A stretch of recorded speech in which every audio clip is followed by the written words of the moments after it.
एक कहावत है, बिना गृहिणी घर भूतों का डेरा। इस पर आज सुबह सुबह बहस हो गई।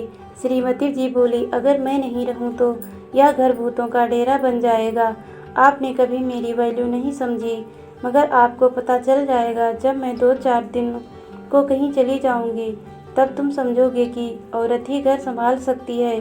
बड़े आत्मविश्वास से वे बोली, हम भी कहाँ कम थे, हमने भी कह दिया जाओ जाओ, हमें ना बनाओ, हम भी कुछ कम नहीं हैं। हाँ, पुरुष किसी नारी का मोहताज नहीं है, हम अपना काम खुद भी कर सकते हैं।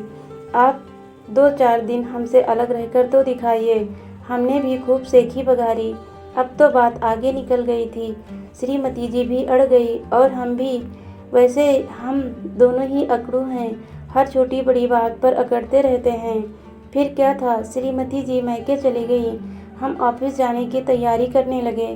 पहले लंच बॉक्स बनाए या नहा लें, सोचने लगे। इतना समय नहीं था कि लंच बॉक्स बनाया जाए। इसीलिए सोचा ऑफिस की कैंटीन में लंच ले लेंगे, इसीलिए नहाने चले गए। अब तक बाथरूम में सब कपड़े वगैरह तैयार मिल जाते थे, इसलिए हम सीधे ही बाथरूम में घुस जाते थे। सो आज भी वैसे ही घुस गए। बाद में पता चला कि बाथरूम में टॉवल भी नहीं था। बड़ी शर्मिंदगी महसूस हुई और श्रीमती जी की कमी भी खली।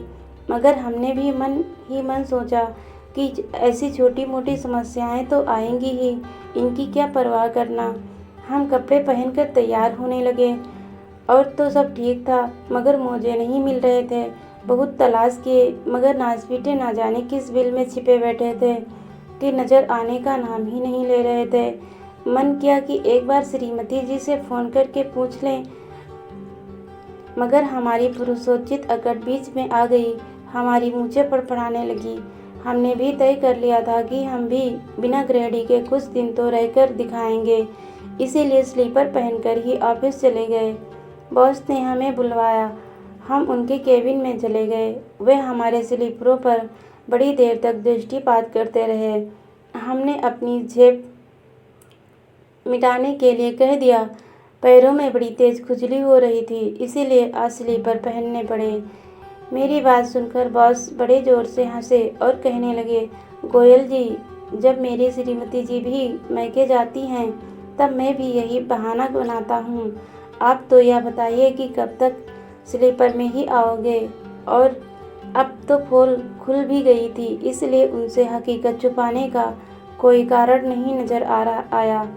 दोपहर तक बड़ी तेज भूख लगने लगी। नाश्ता भी नहीं किया था। सुबह सुबह ही लड़ाई जो हुई थी। लंच में अभी 1-1.5 घंटा था। कैंटीन से चाय बिस्किट मंगवाकर काम चलाना पड़ा। लंच में कैंटीन चले गए। लंच का बिल जीएसटी सहित 681 रुपये आया। बिल देखकर हमारी आंखें फटी की फटी रह गई। इतने पैसे तो जेब में रहते भी नहीं हैं। पेटीएम से भुगतान किया, तब श्रीमती जी का चेहरा आंखों के सामने नाचने लगा। ये 681 रुपये का खर्चा हमें फालतू लगा, इसीलिए श्रीमती जी लंच बॉक्स तैयार करके रख देती थी। मगर आज तो 681 रुपये की चपत लग ही गई। जैसे तैसे घर आए। गरम गरम चाय की बहुत तेज तलब हो रही थी, मगर बनाए कौन।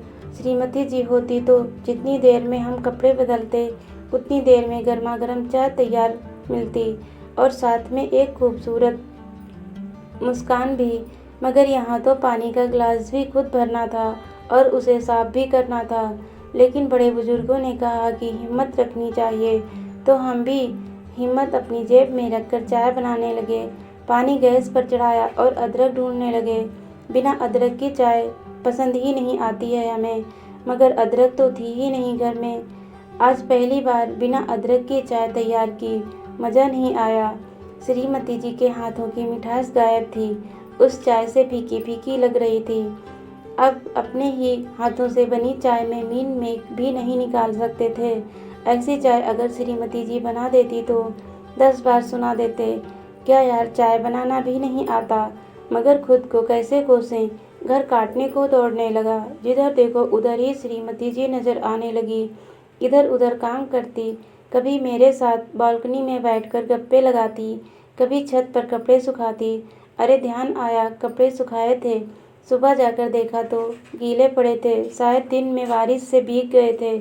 श्रीमती जी होती तो उस समय उतार लाती इनको, मगर अकेले क्या क्या करें हम। वक्त काटे नहीं कट रहा था। रह रहकर श्रीमती जी की याद आने लगी। टीवी ऑन किया मगर मन नहीं लगा। जब तक दिन में 2-4 बार जलीकट्टी नहीं सुन लेते, खाना भी हजम नहीं होता था।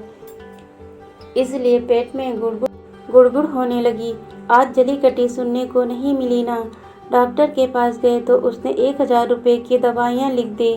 हमने तरकीब निकाली और श्रीमती जी को फ़ोन लगाया। फ़ोन लगाते ही निर्बाध रूप से आवाज़ आनी शुरू हो गई। आज खुश तो बहुत होंगे आप, आखिर आज आज़ादी का दिन है आपका, और कर लो मज़े। मन ही मन लड्डू फूट रहे होंगे कि चलो बला टली, मगर मैं कह देती हूँ कि मैं पीछा छोड़ने वाली नहीं हूँ। जब वापस आऊँगी तो सारा हिसाब चुकता कर दूँगी। कान खोल कर सुन लेना। इतने सारे लताड़ वाले शब्द सुनकर पेट का हाजमा ठीक हो गया। गुड़गुड़ की आवाज़ आनी बंद हो गई। चैन की सांस आ गई। आखिर जलीकट्टी सुनने को मिल ही गई ना। हड़बड़ी में हम इतना ही कह पाए, प्रिय अब वापस आ जाओ। मुझे पता चल गया है कि वास्तव में तुम ही मेरी लाइफ लाइन हो। मैं अपनी गलती स्वीकार करता हूँ। उधर से रोनी की आवाज़ आने लगी। हम भी 1 मिनट को नहीं भूल सके हैं आपको। आपके बिना हमें भी कुछ अच्छा नहीं लग रहा है। हम अभी आ रहे हैं। बड़े बुजुर्गों ने सच ही कहा है कि बिना ग्रेडी घर भूतों का डेरा ही होता है। हमने आज प्रत्यक्ष रूप से अनुभव भी कर लिया था। दोस्तों, कहानी अच्छी लगी तो लाइक, शेयर और सब्सक्राइब जरूर कीजिएगा। वीडियो देखने के लिए आप सभी का बहुत बहुत धन्यवाद दोस्तों।